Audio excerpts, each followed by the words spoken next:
എല്ലാവർക്കും നമസ്കാരം. എല്ലാവർക്കും മനോലയത്തിലേക്ക് സ്വാഗതം. ഇന്നത്തെ കാലഘട്ടത്തിൽ കുറേ ആൾക്കാർ ഗവൺമെന്റ് ജോലിയിലും അതേപോലെ തന്നെ കോർപ്പറേറ്റ് ലൈഫിലൊക്കെ ജോലി ചെയ്യുന്നുണ്ട്. അതിലെന്താണ് ഒരു വ്യത്യാസം എന്ന് വെച്ച് കഴിഞ്ഞാൽ പണ്ടത്തെ പോലെയല്ല. ഇന്നത്തെ കാലത്ത് ഒരു വീട്ടിൽ രണ്ടുപേരും ജോലിക്ക് പോകുന്നു. ഹസ്ബൻഡും വൈഫും ഏതെങ്കിലും ഒരു സ്ഥാപനത്തിൽ ജോലി ചെയ്യുന്നുണ്ട്. ഇവിടെ ജീവിത തലത്തിൽ എന്ത് മാറ്റമാണ് വരുന്നതെന്ന് വെച്ച് കഴിഞ്ഞാൽ ഇവരെല്ലാവരും ഒരു 90-95% ആൾക്കാർ മെക്കാനിക്കൽ ലൈഫാണ് ലീഡ് ചെയ്യുന്നത്. ഇതിനെന്താ കുഴപ്പമെന്ന് വെച്ച് കഴിഞ്ഞാൽ മെക്കാനിക്കൽ ലൈഫ് നമ്മളെ ഡള്ളാക്കും.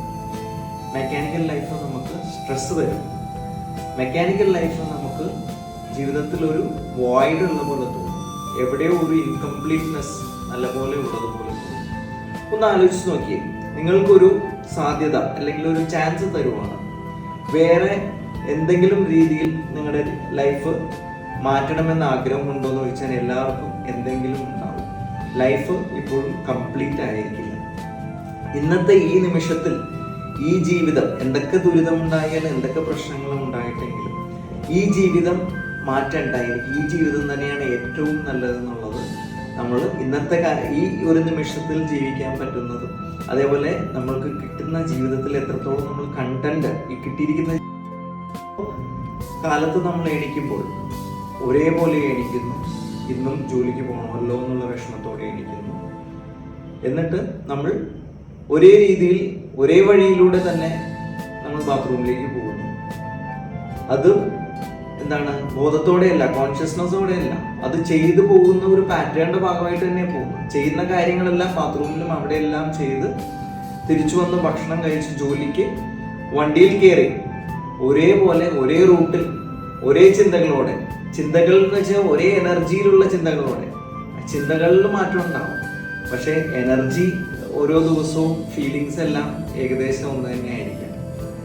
പോകുന്നു, ജോലിയിൽ കാണുന്ന കസ്റ്റമേഴ്സിനെ കാണുന്ന ആൾക്കാരെ വ്യത്യാസം ഉണ്ടാവും, പക്ഷെ സാഹചര്യങ്ങളും ഫീലിങ്സും എല്ലാം ഒരേപോലെ തന്നെ. ഏകദേശം ഭക്ഷണം കഴിക്കുന്നു, തിരിച്ചു ജോലി കഴിഞ്ഞ് അതേ റൂട്ടിലൂടെ തിരിച്ചു വരുന്നു. വീട്ടിൽ വന്ന് വീണ്ടും ചെയ്യുന്ന കാര്യങ്ങളെല്ലാം ഒരു അൺകോൺഷ്യസ് ലെവലിലാണ് എല്ലാം ചെയ്ത് തീർക്കുന്നത്. എന്തിന്? രാത്രി നമ്മൾ നമ്മളുടെ പങ്കാളിയുമായി ഇന്റിമേറ്റ് ആയിട്ട് ലവ് ചെയ്യുന്നത് വരെ, സെക്സിൽ ലൈംഗികതയിൽ ഏർപ്പെടുന്നത് വരെ ഒരേപോലെ അൺകോൺഷ്യസ് ആയിട്ട് തന്നെയാണ്. പക്ഷേ നമ്മൾക്കൊരു സാധ്യത എന്തൊക്കെയാണ് ഇവിടെ ഉള്ളത്? ഈ ചെയ്യുന്നതല്ല. ഞാനിപ്പോ ഈ കൈ ഇവിടെ ഇങ്ങനെ പൊക്കിയിരിക്കുന്നു. ഇത് രണ്ട് രീതിയിൽ എനിക്ക് ചെയ്യാം. ഒന്നറിയാതെ ചെയ്യാം എനിക്ക്, നേരെ മറിച്ച് പൂർണ്ണ ബോധത്തോടെ എൻ്റെ കൈ ഇങ്ങനെ പൊക്കുമ്പോൾ ഇതിന്റെ ഭംഗി തന്നെ മാറിയിട്ടില്ല. ഇതിനൊരു പ്രത്യേക ബ്യൂട്ടിയും സ്റ്റിൽനെസ് ഇവിടെ വന്നിട്ടുണ്ട്. ഇതേ രീതിയിൽ കാലത്ത് എണീക്കുന്നതും നമ്മൾ ടോയ്ലറ്റിൽ പോകുന്നതും നമ്മൾ പല്ല് തേക്കുന്നതും ഭക്ഷണം കഴിക്കുന്നതും എല്ലാം ബോധത്തോടെ ചെയ്യുവാണെങ്കിൽ, ഈ നിമിഷത്തിൽ എന്ത് ചെയ്യുന്നു അതിൽ പൂർണ്ണ ശ്രദ്ധയോടെ ചെയ്യുവാണെങ്കിൽ അതിൻ്റെ ബ്യൂട്ടി തന്നെ ഒന്ന് വേറെ ആയിരിക്കും. നമ്മൾ ലൈവായിരിക്കും, ഓരോ നിമിഷവും നമ്മൾ ലൈവായിരിക്കും. ഇതേപോലെ ജോലിയിൽ തന്നെ പോകുമ്പോഴും കാറിൽ പോകുമ്പോഴും നമ്മൾ കാർ ഡ്രൈവ് ചെയ്യുന്ന ഓരോ ആക്ടിവിറ്റിയിലും ബോധത്തോടെ ചെയ്യുവാണെങ്കിൽ, നമ്മൾ സാധാരണ കാർ ഡ്രൈവ് ചെയ്യുമ്പോൾ നമ്മൾ ഫോൺ ചെയ്തിട്ട് പോവാം, നമ്മൾ ഭക്ഷണം കഴിച്ചുകൊണ്ട് പോവാം, നമുക്ക് വെള്ളം കുടിച്ചുകൊണ്ട് പോവാം, നമുക്കൊന്നും പ്രശ്നമല്ല. കാരണം ഇതെല്ലാം സബ് കോൺഷ്യസ് ലെവലിൽ അൺകോൺഷ്യസ് ആയിട്ടാണ് ഈ ആക്ടിവിറ്റി എല്ലാം നടക്കുന്നത്. നമുക്ക് കോൺഷ്യസ് ബ്രെയിനിന്റെ ആവശ്യമില്ല അവിടെ. നമ്മുടെ ഒരു ദിവസം എടുത്തു കഴിഞ്ഞാൽ മൊത്തം ദിവസത്തെ കാര്യങ്ങളിൽ ഒരു 90% സാധനങ്ങൾ ഇങ്ങനെ തന്നെയല്ലേ നടക്കുന്നത്. അതുകൊണ്ടാണ് നിങ്ങൾക്ക് കൂടുതൽ വിഷമവും ദുരിതങ്ങളും എല്ലാം ജീവിതത്തിൽ ഉണ്ടാവുന്നത്.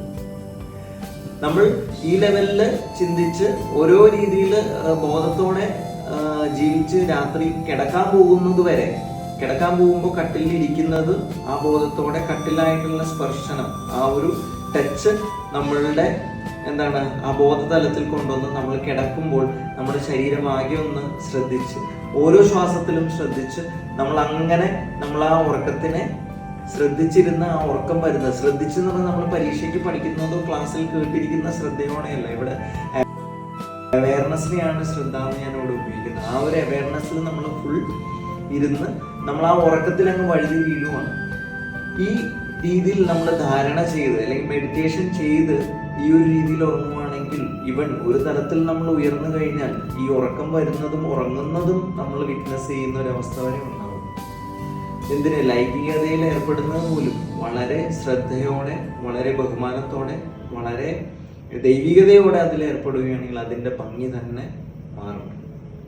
ഈ രീതിയിൽ ജീവിച്ചു പോകുന്ന ഒരാൾക്ക് മരണം വരുമ്പോഴും ഏകദേശം ഇതേപോലെ തന്നെ, നമ്മൾ എങ്ങനെ ഉറങ്ങിയോ അതേപോലെ തന്നെ മരണവും ഉറക്കവും ഏകദേശം ഒരേപോലെ തന്നെയാണ്. കാരണം നമ്മൾ ഉറങ്ങുന്നതിന് തൊട്ട് മുമ്പ് എന്താണോ ആലോചിച്ചത് അതേ സംഗതിയായിരിക്കാം നമ്മൾ രാവിലെ എണീക്കുമ്പോൾ ആദ്യം നമ്മുടെ ചിന്തയിൽ വരുന്നത് ആ സംഗതിയായിരിക്കും.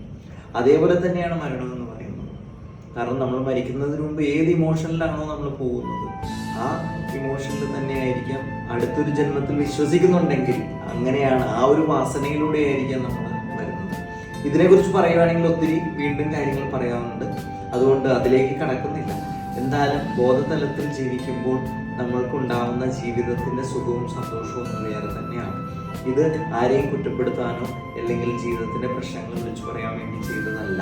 പക്ഷെ ഇങ്ങനെയും ഒരു സാധ്യതയിൽ ജീവിക്കാൻ സാധിക്കും. ഇതിൽ ഒന്ന് ജീവിച്ച് നോക്കിയിട്ട് ഇതിന്റെ അഭിപ്രായങ്ങൾ നിങ്ങൾ പറയുവാണെങ്കിൽ ഞാൻ ഇത്രയും നേരം പറഞ്ഞത് എന്തെങ്കിലും ഗുണമുണ്ടാകും. എല്ലാവർക്കും നല്ലൊരു ദിവസവും നല്ല സന്തോഷത്തോടെയുള്ള ജീവിതം